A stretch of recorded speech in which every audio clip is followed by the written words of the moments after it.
السلام علیکم۔ اس سے پیشتر کے وہ سلام کرتی، سلام اس تک آ گیا تھا۔ وہ ہماری گھبراہٹ کے منہ میں جواب دے کر رہ گئی۔ وہ ہمارے یار کہاں رہ گئے؟ بڑی خالی خالی سی لگ رہی ہیں آج۔ وہ ضروری کام سے صبح حیدرآباد چلے گئے تھے، کہہ رہے تھے وہیں سے سیدھا ہاسپٹل پہنچوں گا۔ بالو نے ٹھکانے پر رکھتے ہوئے اپنی چادر سے چہرہ پوچھا۔ اچھا، مگر آج تو شام بھی پھر مشکل سے ہوگی۔ اس نے آنکھوں پر بازو رکھ لیا، ایک دم چت لیٹا ہوا تھا۔ پلٹ کر اس کی سم دیکھا۔ بہت محبت ہے آپ کو اپنے دوست سے؟ اس نے ٹفن کھولنا شروع کیا۔ خدا کے سامنے کس منہ سے جائیں گے خدا جانے۔ محبت کا کوئی دھبا نہیں ہے جن کے دامن پر۔ وہی ہوا جس کا بالو کو خطرہ تھا، یعنی شیر آ گیا تھا۔ اٹھیے، کھانا کھا لیجیے۔ اس نے ٹرے میں ساتھ لائی ہوئی چیزیں رکھی اور اس کے قریب آ کھڑی ہوئی۔ وہ شکر کرنے لگی کہ جتنی دیر کھانا کھانے میں مصروف رہے گا وہ شیروں سے تو بچی رہے گی۔ وہ اٹھ کر بیٹھ گیا اور ٹرے پر نظریں دوڑانے لگا۔ میرے حصے کی مرغیوں کو تو جان کی امان دے دے بھابھی۔ کیا ہو گیا میں اس چکن سے؟ اس نے معصوم بچوں کی طرح نخرہ کیا۔ یہ آپ کے لیے بہت اچھی چیز ہے عارف بھائی، آپ کے دوست دیسی مرغی بنواتے ہیں۔ وہ کہہ رہے تھے کہ ڈاکٹروں نے کہا آپ کو زیادہ سے زیادہ گوشت استعمال کرنا چاہیے، آپ کا خون بھی بہت کمزور ہے۔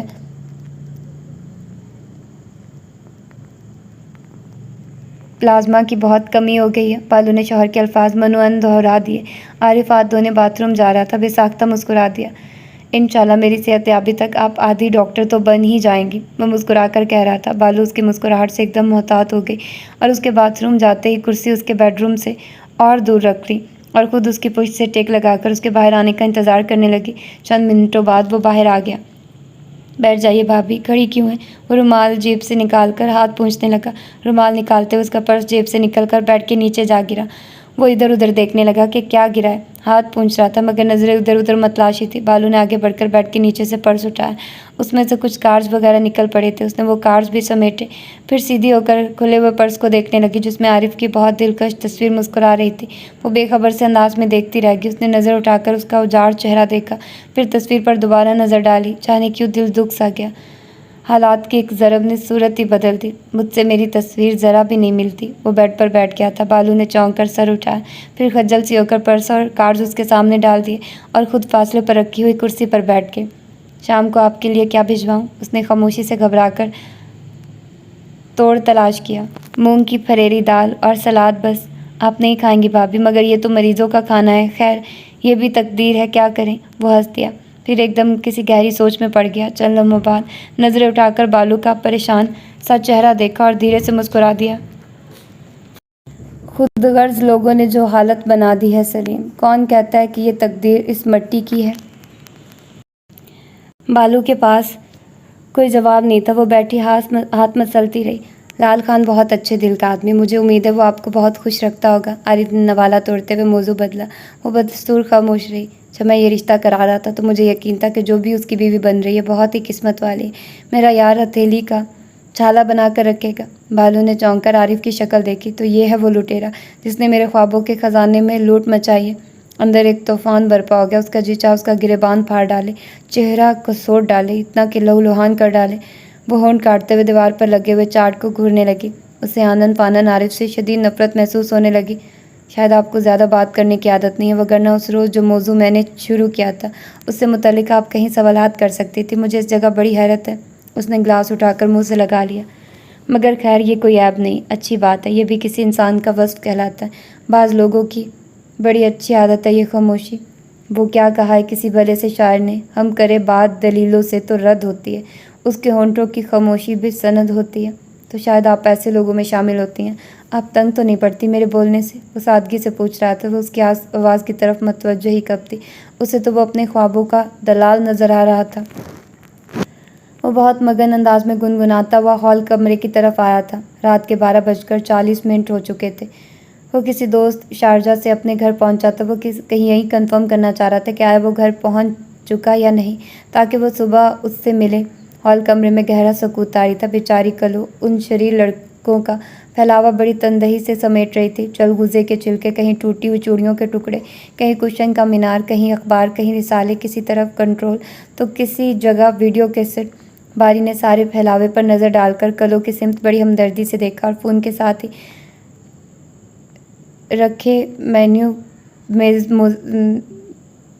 صوفے پر بیٹھ گیا، بالوں پر ہاتھ پھیرتے ہوئے نہایت اطمینان سے ریسیور اٹھایا اور ٹیون چیک کی، مگر ایک دم چونک پڑا۔ کیا بات چیت ہو رہی تھی؟ گلباز کی حالت بہت خراب ہے بابا صاحب، اس لیے کسی بھروسے کے آدمی کی فوراً ضرورت ہے۔ تمہارے پاس اتنے آدمی ہیں، ایک بھی بھروسے کا نہیں؟ بابا صاحب پوچھ رہے تھے۔ یہ بات نہیں، آپ سمجھے نا، لڑکی بہت خوبصورت ہے۔ اچھا ہم سمجھ گئے، ٹھیک ہے، باری کو بھیج دیں۔ وہ پوچھ رہے تھے، میرے خیال میں باری ہی مناسب ہے، وہ پہچان چکا تھا، دوسری طرف کا کاکا جان یعنی تیمور علی خان تھے۔ آپ اسے کہیے کہ وہ سیدھا سرایا آئے، اسے صبح سے پہلے بھیج دیں۔ آپ کو نہیں پتہ مجھے یہاں ایک پل بھاری لگ رہا ہے، موبائل پر آپ سے کیا بات کر رہا ہوں۔ ارے تو کیا تم خود وہاں موجود ہو؟ بابا صاحب کی حیرت امیز آواز اس کے کانوں سے ٹکرائی۔ تو پھر کیا کرتا؟ اس کے باپ کو بھیجتا تو وہ اجڑ اس کا گلا ہی گھونٹ دیتا۔ اوہو، بابا صاحب کی آواز سے فکر مندی چھلکنے لگی۔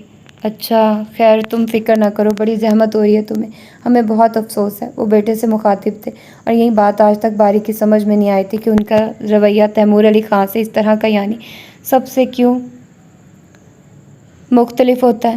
ہم ابھی بلواتے ہیں باری کو۔ اور کوئی بات؟ جی نہیں، شکریہ، خدا حافظ۔ فون بند کر دیا۔ باری نے احتیاط سے ریسیور رکھ دیا۔ یا اللہ، اب کس حسینہ کے امتحان میں گرفتار ہونے والا ہوں؟ اس نے چھت کی طرف دیکھ کر خود سے سوال کیا۔ اس کے کانوں میں تیمور علی خان کی آواز گونج رہی تھی۔ لڑکی بہت خوبصورت ہے بھائی، کیا میں لڑکی پروف ہوں؟ اسے جانے کیوں ہنسی آ گئی۔ کسی بھی لمحے بابا صاحب کا بلاوا آنے والا تھا۔ اس نے دوست کو فون کرنے کا پروگرام فی الفور ملتوی کر دیا۔ بابا صاحب کے استعمال میں 3 ٹیلی فون رہتے تھے، موبائل سمیت، جن میں 2 ایک ان کے بیڈ روم تک محدود تھے اور ایک نمبر پر حویلی کے 2-3 ایکسٹینشن تھے۔ شاید تیمور علی خان پریشانی میں ایکسٹینشن والا نمبر پش کر گئے تھے۔ وہ کچھ سوچنے لگا۔ خان، نیند آ رہی ہے، چائے بنا دوں؟ کلو آنچل مروڑتے ہوئے کہہ رہی تھی۔ اسے کلو کے انداز پر ہنسی آ گئی۔ توبہ ہے باری، تمہاری مردانہ وجاہت بھی غضب کی ہے، نوکرانیاں تک شرماتی ہیں۔ نہ جانے کب فرحان نے اس پر چوٹ کی تھی۔ کلو کی ادا دیکھ کر بے اختیار یاد آ گئی، ابھی بابا صاحب مجھے بلانے والے ہیں، وہاں سے واپس آ کر چائے تو ضرور پینا پڑے گی، تیار رکھنا۔ وہ کلاک کی طرف دیکھنے لگا۔ ماما اونگتی جھومتی ہال میں داخل ہوئی۔ خان، آپ ادھر بیٹھے ہو، میں سارا اوپر دیکھ آئی، اور یہ بیبیوں کے ساتھ فلم ڈرامے دیکھتی رہتی ہے اور پھر دیر تک جا کر کام کرتی ہے، صبح ڈھول بجانے پر بھی نہیں اٹھتی۔ ماما بلی نے ایک اسٹیشن پر 2 پروگرام نشر کیے۔ کلو ہاتھ میں اٹھایا ہوا کچرا ایک پولی تھین کی تھیلی میں جلدی جلدی بھرنے لگی۔ کیا کہہ رہی تھی ماما؟ باری نے اسے اپنی جانب متوجہ کیا۔ بڑے خان نے یاد کیا ہے آپ کو؟ بہت ہی یاد کرتے ہیں وہ ہمیں۔ وہ اٹھ کھڑا ہوا اور نپے تلے قدموں سے ان کی خوابگاہ کی سمت بڑھا اور دروازے پر رک کر دستک دی۔ آؤ بھائی، جلدی آؤ۔ بابا صاحب کی آواز سے بہت عجلت چھلک رہی تھی۔ وہ اندر داخل ہو گیا۔ دلاور علی خان کمر پر ہاتھ باندھے ٹہل رہے تھے، اسے دیکھ کر رک گئے۔ باری، جی خان؟ اچھا پہلے تم بیٹھو۔ وہ اسے بیٹھنے کا کہہ کر خود بھی اپنے بستر پر بیٹھ گئے۔ بات یہ ہے، تمہیں اسی وقت سرائے جانا ہوگا۔ اس کی جگہ کوئی اور ہوتا تو شاید اس کے منہ سے نکل جاتا کہ اس وقت، مگر اس نے ہمیشہ کی طرح پرسکون چہرے کے ساتھ صرف اتنا کہا، جی بہتر۔ ڈرائیور کو اٹھا دو، تم سارا دن کے تھکے ہوئے ہو، ڈرائیو مت کرنا۔ جی بہتر، کوئی اور حکم؟ وہ اٹھنے کے لیے پر تولنے لگا۔ نہیں، اب جو کچھ حکم دیں گے تیمور خان دیں گے، تم جا سکتے ہو۔ وہ بستر پر دراز ہو گئے۔ وہ اٹھ کھڑا ہوا۔ اور ہاں سنو، انہوں نے پھر پکارا۔ وہ رک گیا اور پلٹ کر ان کے قریب آیا۔ یوں محسوس ہوتا تھا جیسے وہ سخت الجھن میں ہو۔ باری، ہمیں تم پر بہت بھروسہ ہے، تم جانتے ہو۔ اس نے ہاں کہا اور نہ ہی نہ، بس خاموش رہا۔ ظفری نے دیوار سے ٹکرے مار کر اپنا سر پھاڑ لیا۔ تم ہی تو لائے تھے ڈاکٹر کو؟ جی۔ اس کی سمجھ میں نہیں آ رہا تھا کہ اچانک ظفری کا ذکر کیوں شروع ہو گیا۔ اسے تو مختلف قسم کے دورے پڑتے رہتے تھے، ہمیں اس کی بڑی فکر رہتی ہے۔ بڑی دلہن کی صحت تباہ ہو چکی ہے اس کے غم میں۔ وہ پھر گویا ہوئے۔ وہ پھر خاموش رہا۔ اچھا خیر، تم جاؤ جتنی جلد ہو سکے۔ انہوں نے دایاں ہاتھ مٹھی کی شکل میں اپنی پیشانی پر رکھ دیا اور آنکھیں موند لی۔ باری آہستگی سے دروازہ بند کر کے اپنے کمرے میں آیا اور 2 جوڑے کپڑے نکال کر بیگ میں رکھے۔ پھر اپنا شیو باکس لے کر باتھ روم گیا، وہاں سے چیزیں سمیٹ کر ڈالی۔ بازار وہ تیاری میں مگن تھا، مگر اس کا ذہن دور سرائے میں چل رہا تھا۔ کیا ہو رہا ہے وہاں؟ کیا ہوا ہے وہاں؟ وہ ریسٹ واچ باندھتا ہوا باہر آیا اور ڈرائیور کے کوارٹر کی طرف بڑھنے لگا۔ یاور علی خان اب تو اپنی عادت کے مطابق قلیل صبح ہی بیدار ہوتے تھے۔ یہاں بھی ان کے معمول میں فرق نہ آیا۔ روزانہ کے امور نپٹا کر وہ لان میں چلے آئے تھے۔ ان کا خیال تھا وہ کچھ دیر چہل قدمی کریں گے، مگر انہیں رکنا پڑا۔ بہت ہی دلکش منظر تھا۔ سفید بڑی سی چادر سے خود کو ڈھانپے، سفید ہی بینچ پر آلتی پالتی مارے مہین چھوٹا سا کلام مجید پکڑے نہایت انہماک سے تلاوت کر رہی تھی۔ رخساروں پر ایک تواتر سے آنسوؤں کی لڑیاں گر رہی تھی، جنہیں وہ گاہے بگاہے اپنی چادر سے صاف کر رہی تھی۔ اس کے بالکل برابر میں سفید پالتو بلی آرام دہ انداز میں، مگر جیسے مالکن کے غم میں سوگوار سی بیٹھی ہوئی تھی۔ تازہ غسل کی وجہ سے مہین میں ایک محسوس کی جانے والی چمک سی پیدا ہو گئی تھی۔ وہ بلا ارادہ دیکھ رہے تھے۔ وہ تلاوت کے دوران آہستہ آہستہ ہل بھی رہی تھی۔ ان کے ذہن کے پردے پر جھماکے سے ہونے لگے۔ اماں جان کی حقیقی بہن کا انتقال ہو گیا تھا، اسی سلسلے میں قرآن خوانی ہو رہی تھی۔ حویلی میں نازنین جواد کی وجہ سے سپارہ بیڈ روم میں لے آئی تھی۔ وہ غسل کر کے باتھ روم سے باہر آئے تو ایک دم ٹھنڈک گئے تھے۔ شاید انہوں نے اس کا یہ روپ پہلی بار دیکھا تھا۔ سفید کڑھی ہوئی ملتانی چادر سے سر ڈھانپے وہ نہایت خضوع و خشوع سے سپارہ پڑھ رہی تھی۔ جواد ذرا سا کسمساتا تو ایک ہاتھ سے ٹپکنا شروع کر دیتی۔ اعلیٰ پیمانے پر قرآن خوانی کا اہتمام تھا، لہٰذا جواد کی آیا سمیت سبھی ملازمین مصروف تھے۔ اس کی نظر اچانک ہی سامنے اٹھ گئی تھی۔ جانے یاور علی خان کی نگاہ میں کیا تھا کہ اسے حجاب سا آ گیا۔ اس نے سپارہ چہرے کے سامنے کر لیا تھا۔ کون کون سے وار سے بچیں گے ظالم؟ وہ ہنس کر بالوں میں برش چلانے لگے۔ اللہ کا ذکر ہو رہا ہے، کچھ ہوش کریں۔ نازنین نے مصنوعی ناراضگی سے انہیں ٹوکا۔ تو کیوں اتنے خطرناک جلوے دکھاتی ہو؟ وہ اسے آنے میں دیکھتے ہوئے چھیڑ رہے تھے۔ توبہ! نازنین نے سر جھٹک کر پھر پڑھنا شروع کر دیا تھا۔ زاہدوں کی توبہ تو ٹوٹتی ہی ہے، نازنینوں کے وضو بھی تو ٹوٹتے ہیں۔ خبردار جو کبھی نامحرموں کے سامنے عبادت کی، شکر کرو اس وقت کمرے میں تمہارا محرم ہے، ورنہ دوبارہ وضو کرنا پڑتا۔ انہوں نے چونک کر مہین کے چہرے سے نظریں ہٹا لی۔ ان کے اپنے ہی منہ سے نکلے ہوئے الفاظ انہیں چڑھانے لگے۔ انہوں نے واپسی کے ارادے سے قدم بڑھا دیے۔ آئیے نا یاور بھائی، بیٹھیے، میں آپ کے لیے چائے بنا کر لاتی ہوں۔ مہین نے انہیں مخاطب کیا تو وہ پاؤں نیچے لٹکا دیے۔ نہیں نہیں، آپ اپنا کام جاری رکھیے، چائے اتنی ضروری تو نہیں، اندر ملازم ہے، روشی ہے۔ اس کی طرف دیکھے بغیر وہ جواب دے رہے تھے۔ تو بیٹھ جائیے نا، واپس کیوں جا رہے ہیں؟ آپ حالت عبادت میں، مناسب نہیں لگتا۔ وہ نظر چرا کر سامنے درخت پر بیٹھی سرمست سی چڑیا کو دیکھنے لگی۔ مہین جیسے کچھ سمجھی نہیں، پھر کچھ توقف کے بعد مسکرا پڑی۔ ارے بیٹھیے آپ تو ہمارے محرم ہیں، ہم تو یہی سمجھتے ہیں۔ یاور علی خان شاید ہی زندگی میں کبھی اس طرح لاجواب ہوتے تھے۔ بنا کوئی جواب دیے آگے بڑھ گئے تھے۔ وہ سوچنا چاہتے تھے اور نہ بولنا۔ اسے سپارہ مکمل کرنے میں 5-7 منٹ مزید لگے۔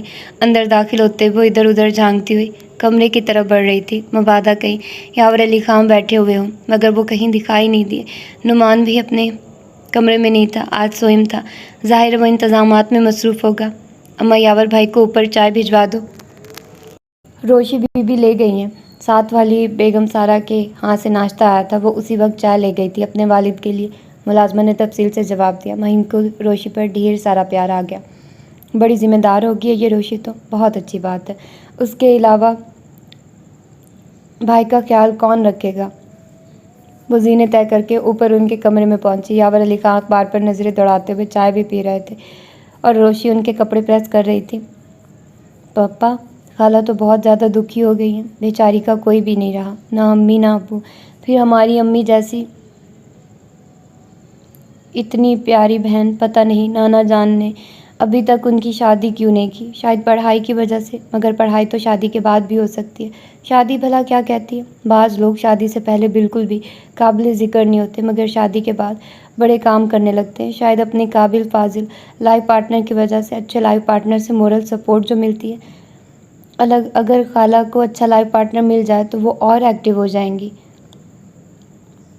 Am I wrong پاپا؟ اس نے پلٹ کر باپ سے دریافت کیا۔ بالکل نہیں، وہ ہنوز اخبار میں منہمک تھے۔ تھینکس پپا، خالہ کی شادی ہم کرائیں گے، کیا ہم ایسا کر سکتے ہیں؟ وہ معصومیت سے پوچھ رہی تھی۔ کیوں نہیں، بالکل۔ وہ اسی طرح مصروف انداز میں ٹکڑا لگا رہے تھے۔ تو پھر ابھی ایسی باتوں کا ماحول نہیں ہے، تم اس طرح کی باتیں اور کسی کے سامنے نہ کرنا، اوکے؟ انہوں نے اسے درمیان میں ٹوک دیا۔ ٹھیک ہے۔ روشی تم نے چائے پی؟ اب وہ زیادہ دیر دروازے کی آڑ میں کھڑی نہیں رہ سکتی تھی اور اندر آ گئی۔ آپ اس طرح کے تکلفات میں خود کو پریشان نہ کریں، یہ وقت اس طرح کی باتوں کے لیے سازگار نہیں۔ اور پھر یہ اس کا گھر ہے، یہ اپنے کام خود کر سکتی ہے۔ یاور علی خان نے چشمہ اتار کر ہاتھ میں پکڑ لیا۔ آئیے روشی، اپنی خالہ کے لیے چائے لاؤ، فی الحال تمہیں ان کا خیال رکھنا ہوگا۔ روشی نے باپ کا حکم سن کر فوراً استری کا پلگ نکال دیا۔ میرا موڈ نہیں ہے، تم اپنا کام کرو، اس نے روشی کو جانے سے روکا۔ تم جاؤ روشی، انہوں نے روشی کو روانہ کر دیا۔ مہین ان سے خاصے فاصلے پر پڑی کرسی پر بیٹھ گئے اور اپنے ہاتھ مسلنے لگی۔ یہ روشی بہت سادہ اور جذباتی ہے، کوئی ایسی ویسی بات کر بیٹھے تو آپ برا نہ منائیے گا، میرا مطلب ہے کوئی خیال نہ کیجیے گا۔ شکر ہے آپ کچھ بیٹی کے بھی ہوئے، مجھے تو اس بات کی خوشی ہو رہی ہے، مہین نے پھیکی سی مسکراہٹ سے جواب دیا۔ انسان سب سے زیادہ اپنی اولاد کا ہی ہوتا ہے، اولاد انسان کے اپنے وجود ہی کا تو پرتو ہوتی ہے۔ بہت برے گمان رکھتی ہیں آپ ہمارے بارے میں، وہ مبہم سا مسکرائے۔ کیا کریں، آپ امپریشنز ہی ایسے دیتے ہیں، اس نے صفائی سے خود کو بچایا۔ خیر آپ کے تو ہم مشکور ہیں، وہ اخبار طے کرنے لگے۔ وہ کس سلسلے میں؟ وہ واقعی حیران ہوئی۔ بتائیں گے پھر کسی وقت۔ انہوں نے اس ایک ثانیہ کو اس کا متحر سا چہرہ دیکھا۔ کس وقت؟ اسے جیسے بے چینی سی ہونے لگی۔ ابھی وقت کا تعین نہیں ہے۔ انہوں نے پھر سرسری نگاہ سے اس کا چہرہ دیکھا۔ تو کر لیجیے اور بتا دیجیے۔ وہ خاصی بے صبری نظر آئی۔ اتنی جلدی تو میں کسی پڑے ہوئے میمورنڈم پر بھی سائن نہیں کرتا۔ انہوں نے سگریٹ لگانا شروع کر دی۔ مہین نے گہرا سانس لے کر کرسی کی پشت سے ٹیک لگا لی، جیسے ہار مان لی ہو۔ حالانکہ بیوروکریسی کسی وقت کی محتاج نہیں ہوتی، اس نے لطیف سا طنز کیا۔ یاور علی خان بے ساختہ مسکرا دیے۔ مجھے خوشی ہے اتنا عرصہ باہر رہنے کا باوجود آپ اپنے نیشنل انٹرنل افیئر سے بے خبر نہیں اور اپنے ملک کی ریڑھ کی ہڈی پر سیر حاصل معلومات رکھتی ہیں۔ خیر اب تو یہاں فوج ریڑھ کی ہڈی کی حیثیت اختیار کر چکی ہے، آپ جانتے بھی ہوں گے۔ فوجی حکومت کے بارے میں کیا خیالات رکھتے ہیں؟ وہ بڑی خود اعتمادی سے کہہ رہی تھی، مگر اس سے سویلین کی اہمیت پر کوئی فرق نہیں پڑتا۔ خیر چھوڑیے، کسی نازک اندام خاتون کو روبرو بٹھا کر اس سے بحث نہیں کرتے۔ انہوں نے فوراً بحث سمیٹی۔ جی، اس نے چونک کر یاور علی خان کی سمت دیکھا۔ وہ واقعی ان کا انداز سمجھ نہیں پائی تھی۔ سفید کلف شدہ کاٹن کے شلوار سوٹ میں سگریٹ کا کش لگاتے ہوئے یاور علی خان اسے نہ جانے کیوں بہت اپنے محسوس ہوئے۔ بعض اوقات آپ کی بات میری سمجھ میں نہیں آتی۔ وہ چونکہ اپنی خاموشی پر خود ہی خجل تھی، اس لیے وضاحت دینے لگی۔ یاور علی خان نے سگریٹ کی راکھ ایش ٹرے میں جھاڑی اور سامنے لگے منیب احمد کے پورٹریٹ پر نظریں جما دی۔ بات سمجھنا یا نہ سمجھنا کوئی مسئلہ نہیں، اصل بات سمجھنے کی کوشش ہے۔ ویسے ایک بات کا کریڈٹ میں آپ کو دوں گا، پچھلے 20 سالوں میں نے اتنی گفتگو نہیں کی جتنی آپ مجھ سے کروانے میں کامیاب ہوئی ہیں۔ جیسے میرا سسٹم آپ کے کنٹرول میں چلا گیا ہے۔ شکر کرے صرف والیوم سسٹم، اس کے منہ سے بے ساختہ نکل گیا۔ یاور علی خان کے ہونٹوں پر مسکراہٹ سائے کی طرح ریگنے لگی۔ وہ اپنے مخصوص دلآویز انداز میں کش لگانے لگے اور دھواں بکھیر رہے تھے۔ پیشانی کی چند عمودی لکیریں ان کے چہرے کو ایک انوکھا سا وقار عطا کرتی تھی۔ مونچھوں تلے ہونٹوں پر سائے جیسی مسکراہٹ ان کی پوری شخصیت میں عجیب طرح کا طلسم پیدا کر رہی تھی۔ مہین نے ان کی پختگی دل بری سے محسوس کی، پھر وہ اپنے احساسات سے خود ہی خوف زدہ ہو گئی۔ اچھا میں چلتی ہوں، نیچے دیکھتی ہوں کیا ہو رہا ہے۔ وہ چادر سر پر جما کر کھڑی ہونے لگی۔ ارے روشی چائے لینے گئی ہے، کچھ نہیں ہوگا 5-10 منٹ میں۔ ان کے انداز میں افسرانہ پن اود کر آ گیا تھا۔ لاشعوری طور پر ہاتھ ہلانے کے انداز سے واقعی یوں محسوس ہوا جیسے وہ اپنے پیے سے مخاطب ہو۔ وہ بیٹھ تو گئی پر یوں لگا جیسے اس کی خود اعتمادی جواب دے رہی ہو۔ خالہ مجھے تو آپ کے گھر میں کام کرنا بہت اچھا لگ رہا ہے۔ مجھے یقین ہے جب آپ ہمارے ہاں یعنی ہری پور آئیں گی تو آپ کو بھی اچھا لگے گا۔ حویلی میں تو اس قدر نوکر ہے کہ زندگی کا مزہ ہی نہیں۔ بعض اوقات تو دل چاہتا ہے کہ کلو اور سرسوتی کی طرح ہل ہل کر پتیلیاں مانجوں۔ مہین جو غم اور پریشانی کی ملی جلی کیفیت میں مبتلا تھی، بے اختیار مسکرا دی، حالانکہ دکھ سے چور چور اعصاب کب سے اسے یقین دلا رہے تھے کہ اب وہ مدتوں نہ مسکرا سکے گی۔ روزانہ مانجنا پڑ گئی تو پتہ چل جائے گا، اس نے بھانجی کو حقیقت کا چہرہ دکھایا۔ مانج لیں گے، بندہ اندر سے خوش ہو تو خود بخود اسٹیمنا پیدا ہوتا ہے، کیوں پاپا؟ شاید۔ وہ دلچسپی سے روشی کو دیکھنے لگے۔ مہین چائے پینے لگی تھی اور روشی نے استری کا پلگ پھر سے لگا دیا تھا۔ حیران پریشان ہونا تو اس نے مدتوں سے چھوڑ رکھا تھا، فی الحال تو بس ایک کوفت کا عالم تھا۔ وہ صبح 5 بجے کے قریب یہاں پہنچا تھا۔ تیمور علی خان ایک اذیت اور ناگواری کے مرحلے سے گزر رہے تھے۔ اسے دیکھ کر طمانینت بھرا سانس انہوں نے لیا تھا۔ پریشان مت ہونا، زیادہ دنوں کی بات نہیں، 2-3 دن ہی میں دماغ درست ہو جائیں گے۔ تمہیں بس اتنا خیال رکھنا ہے کہ یہ بھاگنے کی کوشش نہ کرے۔ جو سامان تمہیں لانے کو کہا تھا لے آئے؟ وہ باری کے ساتھ آئے ہوئے سرائے کے ملازم سے مخاطب ہوئے۔ یہ ایئر ٹائٹ ڈبوں میں جو کھانا ہے یہ صرف تمہارے لیے، یہ کچے کیلے ہیں، وہ کھانا مانگے تو یہ کیلے دینا، اس کے علاوہ کچھ نہیں۔ پینے کے لیے پانی مانگے تو تھوڑا سا گرم کر کے دینا، ٹھنڈے پانی کا قطرہ بھی اس کے حلق پہ نہیں جانا چاہیے، کل پرسوں تک ٹھیک ہو جائے گی۔ پھر حویلی ساتھ ہی لے جانا، اور زیادہ ہی ڈھیٹ نکلی تو ہم تمہیں جلد بھجوا دیں گے۔ 3-4 دن میں گلباز کی طبیعت ٹھیک ہو جائے گی یا سنبھل جائے گی۔ اچھا، خدا حافظ۔ وہ اپنی سنا کر اس کے کچھ سنے بغیر بڑی عجلت میں اپنی جیپ کی طرف بڑھے، جبکہ ملازم کو اشارے سے ساتھ کھڑی گاڑی کی سمت متوجہ کیا۔ یہ گاڑی باری کے لیے رہنے دو، کوئی ضرورت پیش آ سکتی، ورنہ جب یہ واپس آئے گا تو ساتھ لے آئے گا۔ تم جیپ ڈرائیو کرو، تھکن سے جوڑ دکھ رہا ہے۔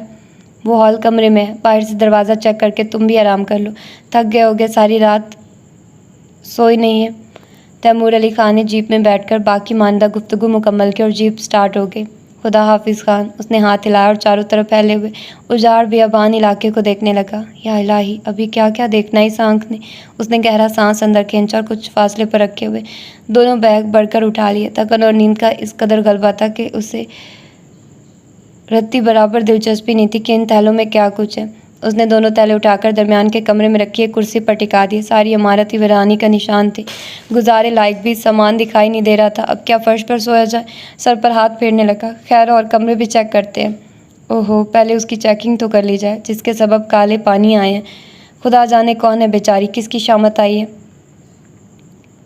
وہ ہال کمرے کی طرف آیا، دروازے کو بغور دیکھا جو ہلکے سے اجالے میں واضح نہیں تھا، بہرحال وہ باہر سے بند، پھر بھی اس نے ہاتھ لگا کر اطمینان کرنا ضروری سمجھا۔ پھر وہ باقی کمرے دیکھنے لگا۔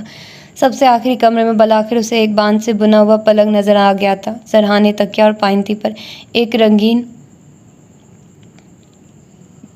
کمبل رکھا ہوا تھا۔ اس نے پلنگ پر بیٹھ کر تکیے پر ہاتھ پھیرا اور سونے لگا کہ یہ تکیہ استعمال کر لیا جائے یا نہیں، پھر شاید دل مانا نہیں۔ اس نے تکیہ ایک طرف ہٹا کر کھیس طے کر کے سر کے نیچے رکھ لیا اور دراز ہو گیا۔ تھکا ہوا جسم تھا، چند لمحوں میں غافل ہو گیا۔ عام دنوں میں اس کی نیند کا دورانیہ 5-5.5 گھنٹے سے زیادہ نہیں ہوتا تھا، مگر آج آنکھ کھلی تو احساس ہوا وہ معمول سے زیادہ سویا۔ وہ ایک دم اٹھ کر بیٹھ گیا تھا۔ پہلا خیال یہ آیا، وہ قیدی لڑکی رات سے اب تک بھوکی ہے۔ یہ خیال آتے ہی اس نے پاؤں میں اپنی پیشاوری چپل پھنسائی اور تیزی سے ہال کمرے کی طرف آیا۔ زنگلود کنڈی بڑی محنت سے کھلی، دروازہ کھول کر اندر داخل ہوا۔ اچھا خاصا دن چڑھ چکا تھا، مگر کمرے میں کہیں سے آتی دکھائی نہ دی۔ نیم تاریک سا ماحول تھا۔ وہ آنکھیں پھاڑ پھاڑ کر چاروں طرف دیکھنے لگا۔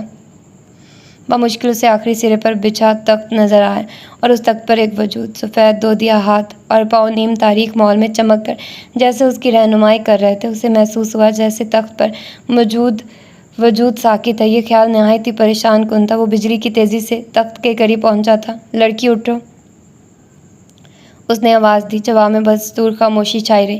اٹھو لڑکی، دوپہر ہو چلی ہے، کچھ کھا پی لو۔ ہنوز خاموشی تھی۔ اب آنکھیں تخت پر لیٹے وجود کو واضح دیکھنے میں کامیاب ہو چکی تھی۔ لڑکی کروٹ کے بل لیٹی ہوئی تھی، پاؤں میں بھی سمٹے ہوئے تھے، باہری ایک طرف اس کی پشت تھی۔ اس نے آہستگی سے اس کا کاندھا چھوا۔ اٹھو بھائی۔ جسم میں اب بھی کوئی حرکت نہیں ہوئی۔ اب تشویش پیدا ہونا لازمی امر تھا۔ اس نے اس کا بازو سختی سے پکڑ کر اپنی طرف موڑا۔ وہ مٹی کے بت کی طرح لڑک گئی۔ سفید و سبھی چہرہ اب اس کے سامنے تھا، مگر وہ ملگجے سے ماحول میں پہچان نہیں سکا۔ ایک لمحے کو تو وہ ساکت سا کھڑا رہ گیا، پھر فوراً یہ سر جھٹک کر دیواروں پر نظریں دوڑانے لگا۔ بڑے بڑے دریچے دو طرف موجود تھے۔ اس نے ایک لمحے کی تاخیر کیے بغیر دونوں دریچے کھول ڈالے۔ دریچے کھلتے ہی کمرہ روشن ہو گیا۔ وہ پلٹ کر لڑکی کی طرف آیا اور بری طرح چونک پڑا۔ جھومر بھابھی! وہ اتنی بری طرح چکرایا تھا کہ فوراً خود پر قابو نہ پا سکا، سر تھام کر رہ گیا، پھر جیسے کسی خیال سے چونک پڑا اور اس کی کلائی تھام کر نبض ٹٹولی، جو گھبراہٹ میں رکی ہوئی محسوس ہوئی۔ اس نے بے ساختہ اس کے دل کی جگہ پر ہاتھ رکھ دیا۔ ایک گونا سکون اس نے محسوس کیا۔ دل دھڑک رہا تھا۔ وہ تیزی سے باہر آیا اور پانی تلاش کیا۔ باہر دلان میں ہینڈ پمپ تو نظر آ گیا، مگر آس پاس کوئی برتن دکھائی نہیں دیا۔ اب کچن تک رسائی ضروری تھی۔ وہ سامنے نظر آنے والے دروازوں کی سمت بڑھا۔ ان میں سے ایک کچن کا دروازہ تھا۔ کچن کیا تھا؟ ایک نظر میں تو پہاڑ ہی محسوس ہوا۔ چولہے سے راکھ نکل کر دروازے تک آ رہی تھی۔ دیواریں اور چھت دھوئیں سے ہٹی ہوئی تھی۔ چند قدیم قسم کے برتن ادھر ادھر لڑکھے ہوئے تھے۔ بڑی سی چنگیر میں بجائے روٹیوں کے کوئلے رکھے تھے، ایک طرف جھاڑ تو دوسری طرف لکڑیوں کا گٹھر۔ اس نے زمین پر سے ایک بے ہنگم قسم کا گلاس اٹھا لیا اور ہینڈ پمپ کی طرف آیا۔ جلدی سے گلاس دھویا، پانی بھرا اور جھومر کے پاس آ گیا۔ پانی کے چھینٹے مارے، ہتھیلیاں سلائی، تلوے رگڑے، جو جتن کر سکتا کیے، مگر اسے ہوش نہیں آ رہا تھا اس نے سہبارہ پانی کے چھینٹے مارے۔ بے بسی کے احساس نے اس کے اعصاب شل کر دیے تھے۔ اس نے اس کی ناک کے آگے ہتھیلی کر کے سانس کی رفتار چیک کی، جو بہت کم محسوس ہوئی۔ ایسی صورت میں ناک سے سانس روکنے کا عمل کرنا خطرناک تھا۔ اس نے گلاس کا سارا پانی اس کے چہرے پر ڈال دیا۔ یا اللہ، میرے حال پر رحم کریں، کہیں قتل ہی گلے نہ پڑ جائے۔ اس نے حالت بے بسی میں دعا کی اور دوبارہ گلاس بھرنے ہینڈ پمپ کی طرف جس تیزی سے آیا تھا اسی تیزی سے واپس ہوا۔ دوبارہ چھینٹے مارے۔ اب اس نے بزرگوں کا آخری ٹوٹکا آزمایا۔ پاؤں سے چپل اتار کر بیچاری کی ناک سے ہی لگائی۔ کچھ نہ ہوا کہ سانس کا عمل ہی بے حد سست تھا۔ وائے افسوس، وہ اب بھی ٹس سے مس نہ ہوئی۔ پھر پانی اس کے چہرے پر پھینک دیا اور آخری چارے کے طور پر مصنوعی سانس لینے کی تدبیر آزمانا چاہی۔ اس کا دل گوارا نہیں کر رہا تھا، مگر حویلی کے با اختیاروں نے اسے قطعی فیصلے پر جیسے مجبور کر دیا۔ اسے یقین تھا اگر یہ مر بھی گئی تو اسے بچا لیا جائے گا، مگر بچنے کے باوجود معنی خیز نظروں کا سامنا آسان بات نہ تھی۔ اس کے الزام کے ساتھ زندہ رہنا تو پھانسی سے بھی بڑی سزا ہے، وہ بھی اس شخص کے لیے جس نے کسی کے رخسار پر تھپڑ بھی نہ مارا۔ وہ دونوں ہاتھ تخت پر جما کر اس کے چہرے پر جھک گیا۔ اسی لمحے جھومر نے پٹ سے آنکھیں کھول دیں اور باری کو یوں محسوس ہوا جیسے کسی نے اسے کن چھری سے ذبح کر دیا۔ وہ ایک دم پورے قد سے کھڑا ہو گیا، پیشانی ارکلود ہو رہی تھی۔ اس کی سمجھ میں نہیں آ رہا تھا کہ پہلا لفظ کیا بولے، کس طرح بتائے کہ وہ ایک بے بس کی مدد کر رہا تھا۔ جھومر چند لمحے حیران پریشان آنکھیں پٹ پٹا کر اسے دیکھتی رہی، پھر ایک دم اٹھ بیٹھی، اپنا دوپٹہ سنبھالے اتر کر کھڑی ہو گئی۔ چہرے پر بھوک نے عجیب سی پلاہٹ بکھیر دی تھی، ہونٹوں پہ پیاس نے پیٹریاں جما دی تھی، آنکھوں میں حقارت کے جذبے نے بڑی قوت بھر دی تھی۔ اس نے فرش پر تھوک دیا اور دوسرے لمحے باری کا گلا دبوچ لیا۔ ظفری کی بیوی نہیں ہوں، داشتہ ہوں۔ وہ کیسے؟ وہ ایسے کہ وہ نارمل نہیں ہے۔ اس پر شریعت کے کسی رکن کی پابندی کا طلاق نہیں، جس کا مواخذہ نہیں، کہ پوچھ نہیں، کسی بھی عبادت کا حساب نہیں۔ پھر اس کا نکاح کیسے ہو سکتا ہے؟ اور جب نکاح ہی نہیں ہوا تو کون بیوی؟ کیسی بیوی؟ تم بھی موقع سے فائدہ اٹھاؤ خان، اس بھوکی پیاسی مجبور لڑکی پر اس وقت تمہیں بڑی قدرت حاصل ہے۔ باری نے ایک اذیت کی تیز دھار تلوار اپنے وجود پر چلتی محسوس کی۔ اس نے ہونٹ کاٹتے ہوئے چہرہ پھیر لیا۔ بھابھی، آپ پہلے میری بات تو سنیے۔ اس نے اپنا گریبان چھڑاتے ہوئے جیسے درخواست کی۔ خبردار جو مجھے بھابھی کہا، یہ نکاحی رشتے ہوتے، بغیر نکاح کے کوئی لڑکی کسی کی بھابھی نہیں ہوتی، اور تم ابھی اپنی بھابھی کی ہی تو عزت افزائی کر رہے تھے۔ خاموش ہو جائیے پلیز، آپ کو پہلے میری بات سن لینا چاہیے۔ اس کی آواز میں صدمے اور احساس توہین کا واضح اثر تھا۔ کوئی بات نہیں سننا مجھے، سنا تم نے، تم حویلی کے کارندے ہو، ان سب سے مختلف کیسے ہو سکتے ہو؟ بولتے بولتے جھومر کو چکر آ گیا۔ اس نے جھک کر تخت تھام لیا۔ اب بے ہوش تھی اور تم اس بے ہوشی کا ہی تو فائدہ اٹھا رہے تھے۔ جھومر نے بھڑک کر اس کی بات کاٹ دی۔ باری نے بہت عجیب سی زندگی گزاری تھی اور اس پر جوانی بھی ٹوٹ کر آئی تھی۔ لڑکیوں کے ساتھ ہنسی مذاق بھی چلتے رہتے تھے، مگر اس طرح کی بات کی نوبت بھی آ سکتی ہے، یہ اس کے سان و گمان میں نہ تھا۔ اسے اپنی قوت برداشت پر بڑا ناز تھا، مگر جی چاہ رہا تھا کہ اسی وقت اس بے وقت سی لڑکی کا گلا دبا دے۔ مجھے سطحی پیمانوں سے مت ناپیے، گھن آ رہی ہے مجھے آپ سے۔ آپ میری بات سنے بغیر مجھے اس طرح ذلیل کرنے کا کوئی حق نہیں رکھتی۔ آپ کو معلوم ہے آپ کتنے گھنٹوں سے غشی یا بے ہوشی کے عالم میں تھی، اور یہ کہ اس وقت کیا بجہ ہے؟ دفتروں میں لوگ آدھا کام نپٹا کر لنچ کر رہے ہوں گے، میں صبح 5 بجے سے یہاں اور آپ گھنٹوں سے بے خبر۔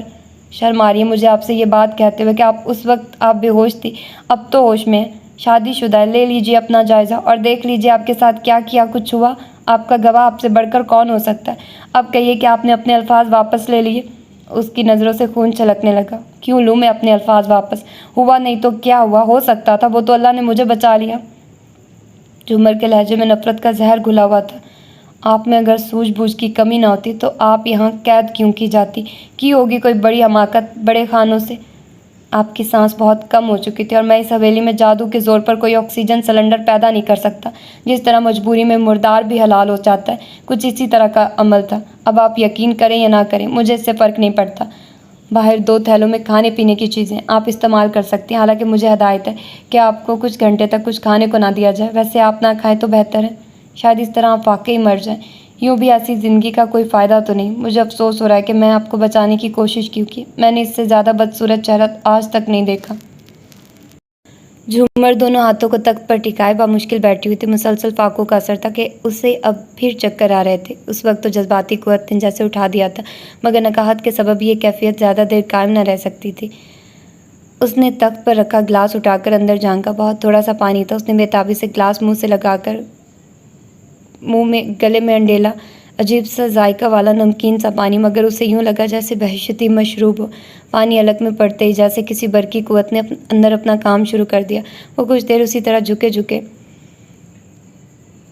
سانس لیتی رہی، پھر گردن موڑ کر دروازے کی سمت دیکھنے لگی، جیسے یقین نہ ہو رہا کہ دروازہ کھلا ہوا ہے۔ پھر آہستہ سے اٹھی اور چھوٹے چھوٹے قدم اٹھاتی باہر آ گئی۔ باہر آتے ہی چڑھی دھوپ کا اندازہ ہوا، دونوں سرے پوری طرح روشنی سے روشن تھے۔ اس نے کچھ دیر سوچا، پھر دالان کی سمت کا راستہ اختیار کیا۔